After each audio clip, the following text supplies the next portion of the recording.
Thank you for being here. Thank you for braving the rain. I'm not going to have a PowerPoint presentation. I just wanted to talk with you and not overload you too much with data and information, and give you a little bit of a clinical perspective from a psychiatrist. I thought I'd start a little bit talking about kind of a conceptualization of OCD that got me thinking back in 2013. Something very interesting happened. The DSM-4 was under its revision. The DSM is basically kind of like the diagnostic Bible for clinicians, and it's sort of what gives you the criteria. And when they made the revision of the DSM and made it into the DSM-5, they did something very interesting. They removed OCD from the chapter under anxiety disorders, and they subsegmented it into its own clinical chapter. However, they put it sequentially next to the anxiety disorders, things like generalized anxiety disorder, panic disorder, social anxiety, phobias. But they put it in its own category. Its chapter is actually titled Obsessive Compulsive and Related Disorders. It has OCD, hoarding, excoriation disorder, trichotillomania, and body dysmorphic disorder under its chapter. And then there's another chapter that also got removed outside of the anxiety disorders and put in its own chapter called the trauma and stressor related disorders, its prototype being PTSD. Now, this is just sort of a taxonomic thing that is mostly for researchers, but I think it's interesting to think about it from a clinical perspective. You know, it kind of highlights the unique presentation that OCD has in the clinical office. I kind of find that there's something very specific about it. It has this feeling of organicity to it. There's a very organic feeling to it. It feels very different than other clinical conditions. And it's one of the reasons why a lot of people who are researchers and clinicians consider OCD to be a neuropsychiatric condition. It's not a disorder of emotions and worry that leads to bad behaviors. It's a complex brain disorder that leads to obsessions and compulsions. This concept of OCD as sort of a neuropsychiatric condition is supported in three ways that some other people have sort of mentioned a little bit, but I'll kind of highlight. One of them is that it's got a highly concordant relationship in monozygotic twins. So identical twins have a much higher relationship than dizygotic twins, fraternal twins.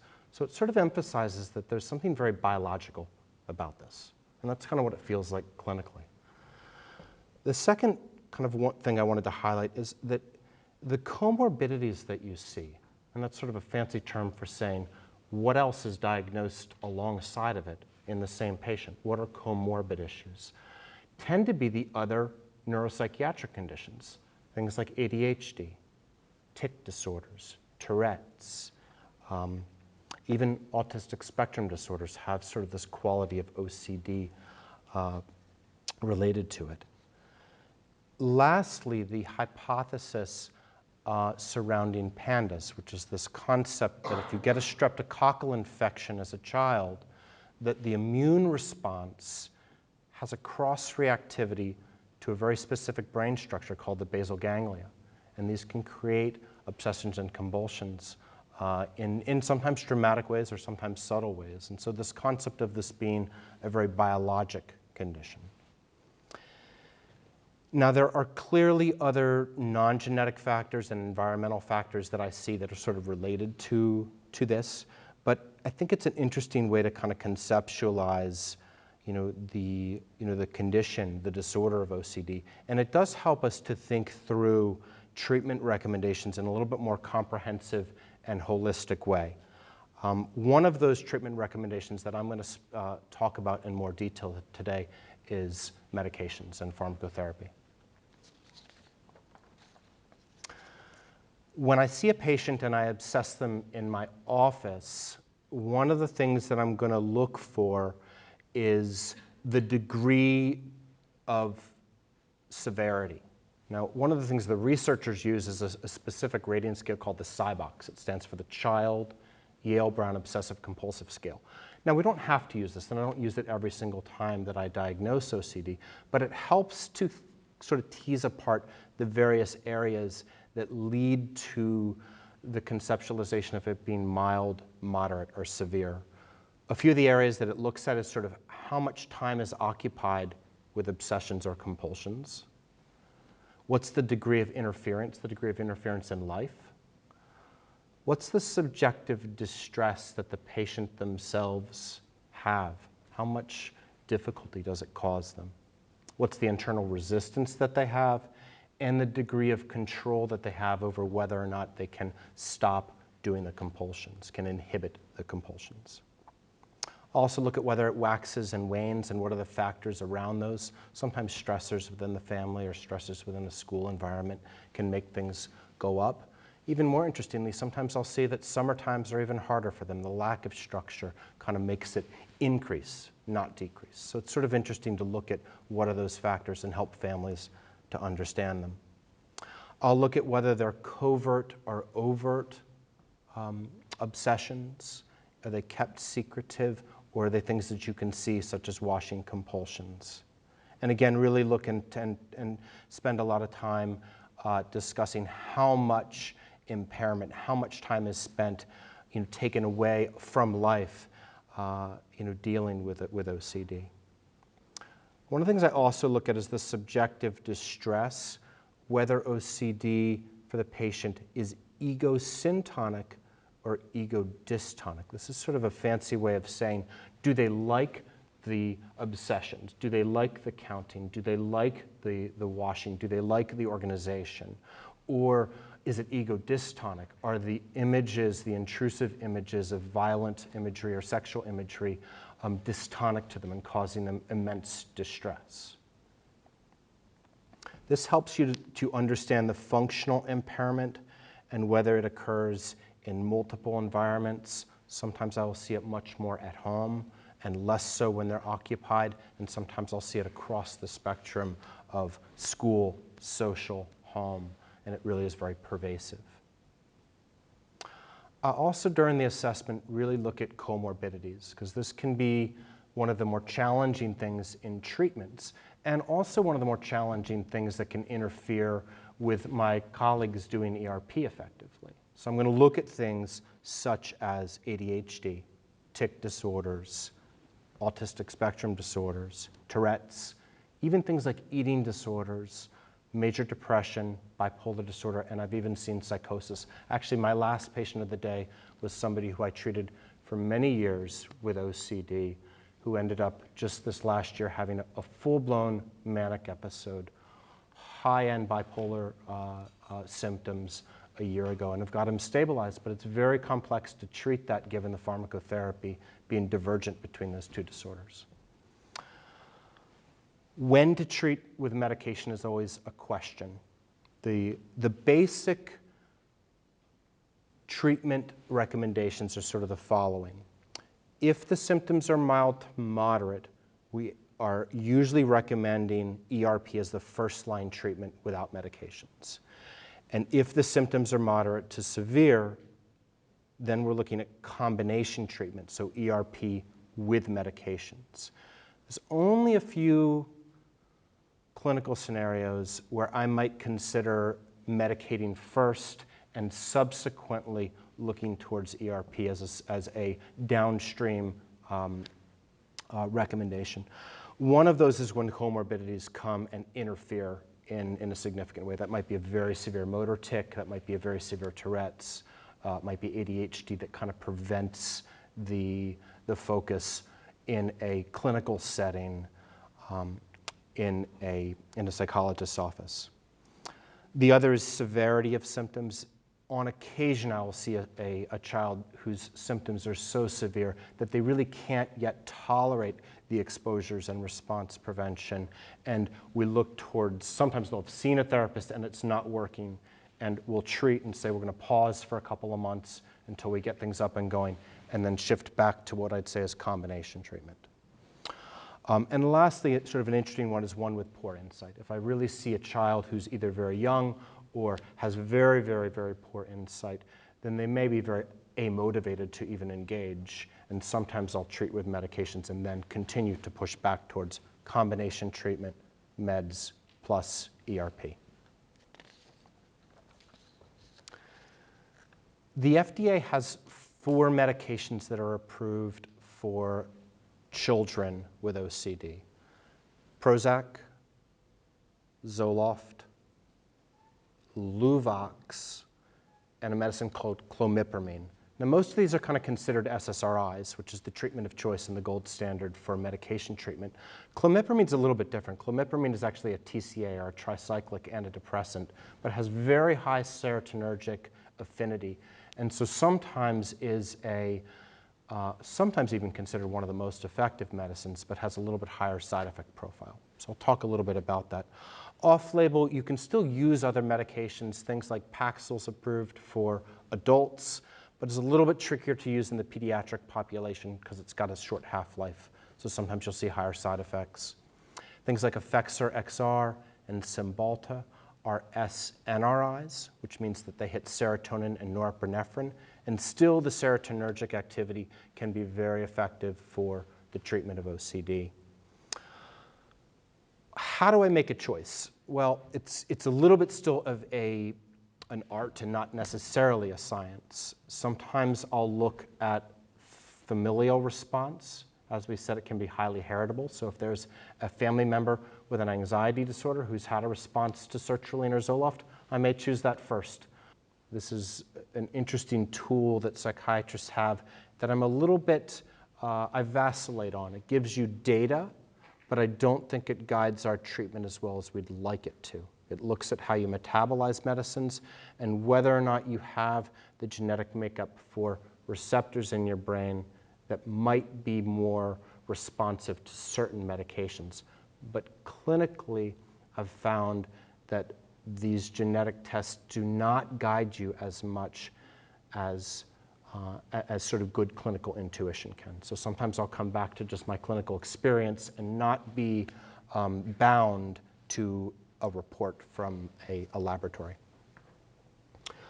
Very frequently, I'll also look at the age of the child. The younger the child, the more I'm going to move towards FDA-approved medications. The older a child, if they're close to 17, 18, I'm going to be a little bit more viewing them along the adult physiology and have a little bit more flexibility and openness with what I try. But more times than not, I'm really looking at the side effect profiles and looking at whether a kid is going to be more prone to sedation, more prone to activation, more prone to some GI upset, some gastrointestinal upset that might be difficult for them. And so that helps me to kind of guide which I might choose first. And that's very much just a clinical gut decision that I make.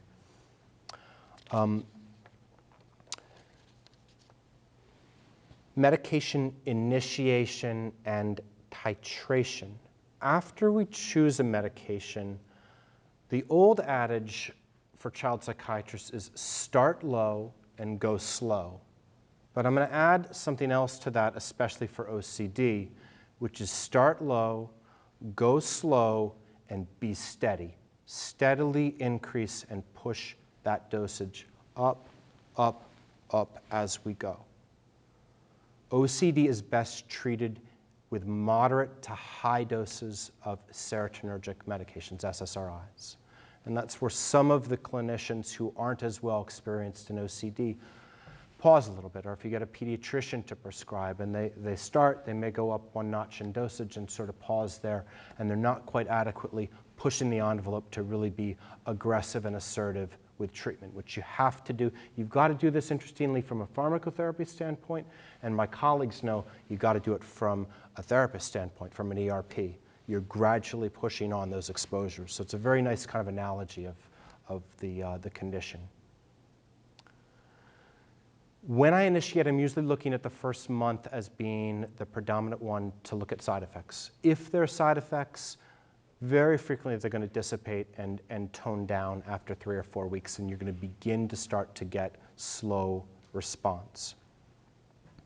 Typically, I'll start with half the starting dose for adults in children, And sometimes I'll even go even lower than that if I think they're going to be really sensitive, which some kids with anxiety disorders are sensitive to the serotonergic meds. One of the tricks I'll use is to use a liquid formulation of the medications. That's very helpful for kids who are sensitive to side effects. It's also helpful for the 7, 8, 9-year-olds who can't swallow yet. You see a lot of kids who have anxiety about swallowing, about vomiting, about the pill getting stuck in their throat. So sometimes this is part and parcel of the OCD, but a liquid formulation kind of helps you to get initiated. Sometimes after a number of months, I can switch them over to an oral tablet or capsule. Therefore, it might actually take me 3-4 months to even get up to moderate dosages. To use an example, if I have chosen Prozac, which is sort of a common FDA-approved treatment, I may start a child at 10 milligrams, keep them on it for 3 to 4 weeks, bump them up to 20 milligrams. That's just an adult starting dose. Keep them on that for another 3 to 4 weeks. Finally bump them up to 40 milligrams if I'm being assertive, like I usually am, maybe even 30. And that's still, we're at 3 months now. After that time, I'm beginning to assess response. And if I start to see a response, I'm going to have them pause and hold and watch for the next 3 months. And that's what I would consider to be kind of a full trial of medication. So it can take a while to kind of have an adequate trial of medications for OCD. A response to treatment is considered a 25% reduction in the SIBOX. That's that rating scale. Sometimes you can use these scales to look at how much improvement there is. A good response is about a 50% reduction. And I'll kind of get back to why I think that's pertinent, but a 50% reduction might be a good response. If I don't see a response after that full trial, really pushing the dose of that 3 to 6 month full trial, I'm probably going to go ahead and do a switch. There are different ways to do this, to come off one medication and onto another medication. The fastest and quickest way is to just do a switch in dosage from one dose, maybe a 20 milligrams of Prozac, to a 50 milligrams of sertraline. And you've eliminated some of the initial titration, so you can do it faster. If they're a little bit more sensitive and you're not sure how they're responding, you can also do a cross titration. Cross titration is where you begin to lower one slowly, because you don't want to drop these things and discontinue them abruptly. So you lower them slowly, dose by dose, at the same time that you are increasing from a very low dose a new SSRI. That can speed up the timeline of when we get to that moderate to high level of SSRI. Lastly, I'll sometimes do a washout, and that's if a kid's really complex and I just don't know what they look like off medications. They've got high level of symptoms. I don't know if it's symptoms or side effects. I'm going to slowly wash them out and observe them over a month or two and see what's remaining. The algorithm of treatment, as I said, a full trial of SSRIs is a full 3 months at that high dosage, so that can take up to 6 months. If I'm not getting a response, I'm going to switch to another SSRI. And if I have gotten a response by then it gets interesting. You can look at how much impairment has gone away, or you can look at augmentation strategies. One of the most typical ways to augment OCD is by adding a very, very low dose of something called an atypical antipsychotic. These do have higher side effect profiles, but they can actually be very, very effective. And I'm seeing sort of, I don't want to say miraculous, but I've seen very significant changes in some of the moderate to severe cases that I've had who've been resistant to multiple SSRIs, to finally get them on a good SSRI and augment with something like an Abilify or a risperidone or even a Seroquel or Zyprexa. Their side effect profiles are a little bit tricky. You can get weight gain or metabolic effects, things like cholesterol, triglycerides, blood sugar abnormalities. You can definitely get sedation on them. But as I said, they can be very effective with augmentation. If none of the typical meds have worked, I'll usually shift down to things like Luvox or clomipramine. That's the tricyclic antidepressant. They, again, have a little bit higher side effect profiles. Luvox can have some liver enzymes that you have to monitor, and clomipramine can have some things called anticholinergic side effects. That's things like dry mouth, dizziness, even some cardiac effects. So I use them more as third, fourth line agents than first, second line agents. If I'm not getting a response, I'm sometimes going to pull back and look at what are the comorbidities? What else could this be? Is this just OCD, or is there Tourette's? Is there an eating disorder? Is there depression? Is there oppositional defiance because of the family dynamics and the frustrations that OCD can bring? So these can be very, very difficult. I'll mention some off-label things that I'll also use that are kind of in my back pocket. They're not typical for OCD treatment, but it's interesting to consider what they could do. These are things like benzodiazepines, Ativan, Klonopin, Xanax. I rarely use them for OCD. They're not approved for OCD, and I don't like using them, but on occasion I will. They're really kind of sedative, and in a way, the concept of why I don't use them is similar to why ERP is so important. You don't want to blunt the patient's experience of anxiety. You want them to learn to tolerate that anxiety. So you don't want to sedate them and snow them so they're not feeling things. You want them to begin to kind of reprocess how they experience it, how they experience that tension.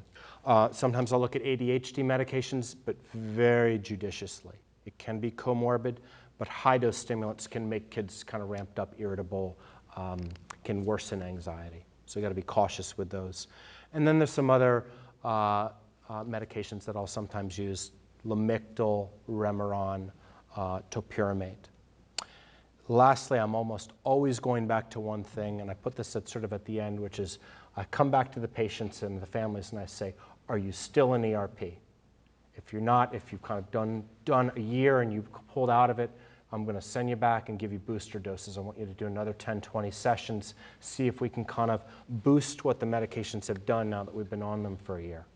So that's a very frequent recommendation that I'll make.